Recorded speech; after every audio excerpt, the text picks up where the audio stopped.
धन्यवाद सभापति महोदय। आज आपने राजस्थान पंचायती राज संशोधन विधेयक 2026 में मुझे बात रखने का मौका दिया।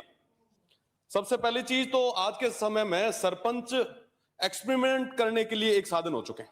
कोई भी एक्सपेरिमेंट करना सीधा सरपंचों पे करें। आज यहां पे पिछले 2 साल से मैं देख रहा हूं, हमेशा शिक्षा को बढ़ावा देने की बात होती है। जब पढ़ेगा इंडिया तभी तो बढ़ेगा इंडिया, शिक्षित राजस्थान, तमाम चीजें। पर बड़ा दुख होता है कि हम इस तरीके के प्रयास कभी नहीं करते कि हमारे असेंबली, हमारे पार्लियामेंट में पढ़े लिखे लोग आए।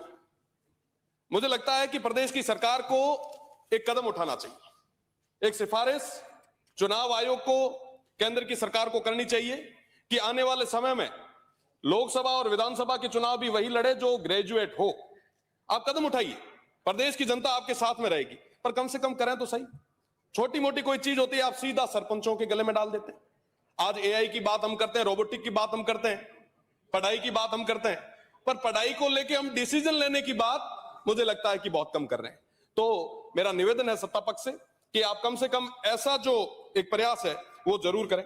साथ ही साथ एक चीज, आप बिल ले आए, बढ़िया किया, अच्छा काम किया, पर एक महत्वपूर्ण चीज जो आपने छोड़ी है, लंबे समय से जिसकी मांग चल रही है, ईडब्ल्यूएस को इसमें जगह देने की, उसको लेके कभी कोई चर्चा नहीं हुई। इस बार 2023 के चुनाव में सत्ता पक्ष को 41% वोट मिले और विपक्ष को 39%। 2% वोट, ये जो मार्जिनल वोट है जिन्होंने इस तरफ बिठाया है, ये कौन लोग हैं?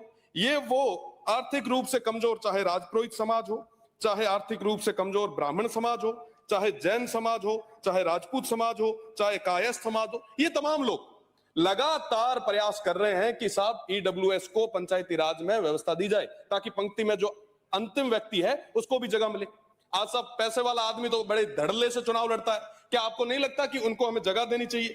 तो मुझे लगता है कि आप, अगर केंद्र को लंबे समय से मांग चल रही है, संसदीय कार्य मंत्री जी पता नहीं क्यों इस मामले में ज्यादा इंटरेस्ट, रुचि नहीं दिखा रहे हैं। मुझे लगता है कि अगर देंगे, 100 से ज्यादा विधायकों ने लिख के दिया है, तो एक बड़ा मैसेज जो है वो जाएगा। साथ ही साथ सरपंच लंबे समय से परेशान हो ही रहे हैं। आप एसएफसी एफएफसी के पैसे जो हैं वो अभी तक नहीं दे पाए हैं। मेरा निवेदन है कि उनको आप समयबद्ध तरीके से दें। महानरेगा सामग्री का भुगतान 31 मार्च से पहले अगर बकाया राशि देंगे तो निश्चित रूप से काफी फायदा जो है उनको मिलेगा। साथ ही साथ एक बड़ी समस्या, प्रधानमंत्री आवास ग्रामीण और शहरी की जो बकाया किस्तें हैं उनको लेके भी लंबे समय से तमाम जो हमारे सरपंच वगैरह है वो परेशान हो रहे हैं। इस बारे में भी आपको सोचना चाहिए। ग्राम सभाओं को आप लोगों ने कमजोर कर दिया। आज के समय में तमाम जो लोग हैं, जो मल्टीनेशनल कंपनीज है या कोई भी छोटा मोटा कोई होता है, तो एनओसी तक ग्राम सभा से नहीं ली जाती है, ग्राम पंचायतों से नहीं ली जाती। तो उसके बारे में सोचने की जरूरत है। साथ ही साथ विगत 17 सालों में अल्प मानदेय पर कार्यरत पीड़ित और शोषित नरेगा संविदा कर्मचारियों, विद्यालय सहायक, पंचायत शिक्षकों को स्थायीकरण पर कर चुनावी संकल्प में जो आपने एक जो वादा किया था, मुझे लगता है कि उनको अगर आप नियमित करेंगे तो उसका बड़ा फायदा होगा। ग्राम रोजगार सहायक, डाटा एंट्री सहायक, लेखा सहायक, कनिष्ठ तकनीकी सहायक, एमआईएस मैनेजर, विद्यालय सहायक और पंचायत शिक्षक, ये सारे लोग लंबे समय से प्रयास कर रहे हैं कि साहब कैसे भी करके नियमित करें, पर उनको लेके भी हमने कोई अभी तक नहीं की। आप ये डिसीजन, आप जो नियम लाए हैं, आप जो विधेयक लाए हैं, हम स्वागत करते हैं, पर साहब इनके बारे में भी तो बात करनी होगी। आज के समय में मैं माननीय मंत्री जी को बताना चाहूंगा कि मैं इंटरनेशनल बॉर्डर से आता हूं।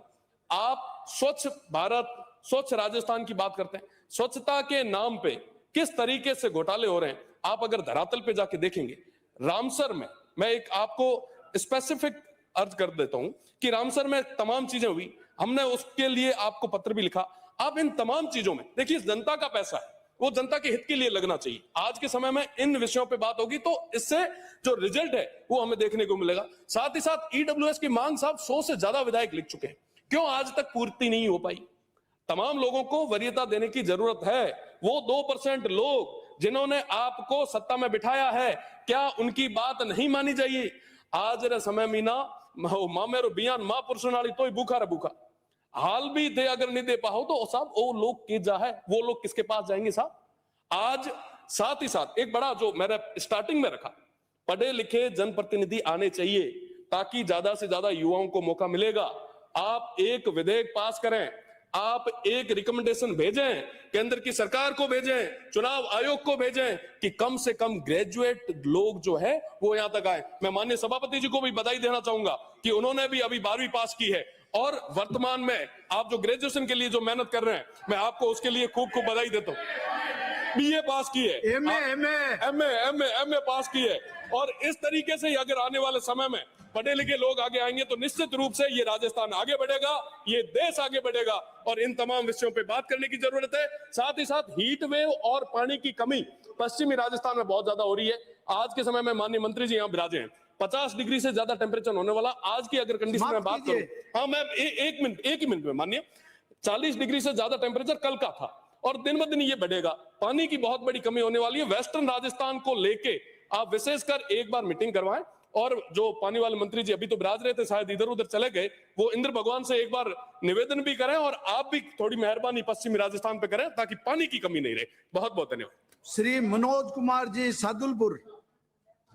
माननीय सभापति महोदय, आपने मुझे पंचायती राज संशोधन विधेयक 2026 की धारा 19 पर बोलने का अवसर दिया।